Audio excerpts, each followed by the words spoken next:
দুর্নীতির বিরুদ্ধে কঠোর পদক্ষেপ নিতে যাচ্ছে অন্তর্বর্তীকালীন সরকার। দুর্নীতিবাজদের গ্রেফতার ও কালো টাকা উদ্ধার করতে দ্রুতই যৌথ বাহিনীর মাধ্যমে সাঁড়াশি অভিযান শুরু করার পরিকল্পনা রয়েছে সরকারের। জানা গেছে, যৌথ বাহিনীর সমন্বয়ে এই অভিযান পরিচালনা করার কাজ গুছিয়ে এনেছে সরকার। বিভিন্ন মন্ত্রণালয় ও জেলাভিত্তিক দুর্নীতি বিরোধী টাস্কফোর্স গঠন করার চিন্তাও রয়েছে নতুন দায়িত্ব নেওয়া এই সরকারের দায়িত্বশীল কয়েকটি সূত্র গণমাধ্যমকে বিষয়টি নিশ্চিত করেছে। এদিকে সামাজিক যোগাযোগ মাধ্যমে নেটিজেনরা বলছেন, খুব দ্রুত সন্ত্রাস দমন ও দুর্নীতিবাজদের ধরতে সাঁড়াশি অভিযান চালালে দেশে স্থিতিশীলতা ফিরবে। তবে বিলম্বিত অভিযান দুর্নীতিবাজ ও অপরাধীদের রক্ষার সুযোগ করে দিতে পারে। উল্লেখ্য, ২০০৭ সালের ১১ জানুয়ারি সেনা সমর্থিত ডক্টর ফখরুদ্দিন আহমেদের নেতৃত্বাধীন তত্ত্বাবধায়ক সরকার দায়িত্ব গ্রহণের পরপরই সন্ত্রাস ও দুর্নীতির বিরুদ্ধে সাঁড়াশি অভিযান পরিচালনা করেছিলেন। সে সময় দুর্নীতিবাজদের মধ্যে ব্যাপক আতঙ্ক দেখা দিয়েছিল। দুর্নীতিবাজদের অনেকেই রাস্তায় গাড়ি ও টাকার ব্যাগ ফেলে পালিয়ে যাওয়ার ঘটনাও ঘটেছিল সেই অভিযানের ফলে।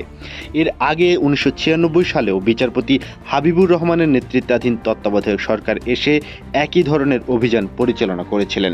সে সময় অনেক দুর্নীতিবাজ দেশ থেকে পালিয়ে গেলেও গ্রেফতার হয়েছিল অনেক রাজনীতিবিদ ও ব্যবসায়ী। কেউ না বুঝলেও আমরা আপনার প্রয়োজন বুঝি, আর তাই তো অত্যাধুনিক ফিচার সম্বলিত বিভিন্ন সাইজ আর কালারের ২৫০টিরও বেশি ডিজাইন অপশন নিয়ে ওয়ালটন স্মার্ট ফ্রিজ বোঝে আপনার প্রয়োজন। তবে অভিযান সংশ্লিষ্ট অনেকেই গণমাধ্যমের কাছে জানিয়েছেন, ১৯৯৬ ও ২০০৭ সালে তত্ত্বাবধায়ক সরকার গঠন আর ৮ জুলাই নোবেলজয়ী ডক্টর মোহাম্মদ ইউনূসের নেতৃত্বাধীন অন্তর্বর্তী সরকার গঠনের প্রেক্ষাপট সম্পূর্ণ ভিন্ন। এবার তীব্র গণ আন্দোলনের মুখে সরকার পতন হয়েছে। দেশ কার্যত কয়েকদিন পুলিশ ও প্রশাসনবিহীন চলেছে, যা ইতিহাসে নজিরবিহীন। এমনকি এখন পর্যন্ত পুলিশের অনেক কর্মকর্তা পলাতক আছেন। সরকার এখনও দেশকে স্থিতিশীল করতে কাজ করে যাচ্ছে, তবে শিগগিরই অভিযান পরিচালনা করতে সরকার সবকিছু চূড়ান্ত করে এনেছে। পুলিশকে কাজে ফিরিয়ে বাহিনী পুনর্গঠনের জন্যই এবার যৌথ অভিযান এখনও শুরু করা যাচ্ছে না। জানা গেছে, এবার দুর্নীতির বিরুদ্ধে অভিযান হবে ভিন্ন রকম, যা দৃষ্টান্ত হয়ে থাকবে।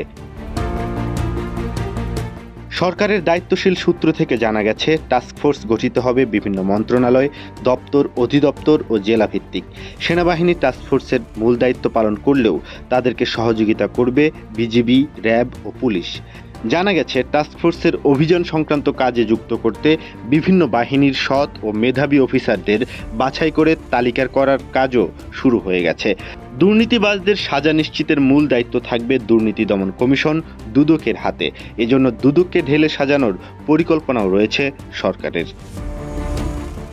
এদিকে ছাত্র জনতার গণ অভ্যুত্থানে ৫ জুলাই সরকার পতনের পর পালিয়ে বেড়াচ্ছে সাবেক মন্ত্রী, এমপি ও আওয়ামী লীগপন্থী জনপ্রতিনিধি সহ সরকারের আনুকূল্য পাওয়া অনেক সরকারি কর্মকর্তা। বেগতিক অবস্থা টের পেয়ে অনেকেই আগেই দেশ ছাড়ার সুযোগ পেলেও বেশিরভাগই আছে আত্মগোপনে। যৌথ বাহিনীর অভিযান শুরু হলে এরা সহ আরও অনেকেই আইনের আওতায় আসবে বলেও জানা গেছে। আগের অভিযানগুলোতে দুর্নীতিবাজরা যেমন ফাঁকফোকর দিয়ে বেরিয়ে গেছে, এবার আর সেই সুযোগ থাকবে না। তাই একটু বিলম্ব হলেও আটঘাট বেঁধেই মাঠে নামছে সরকার।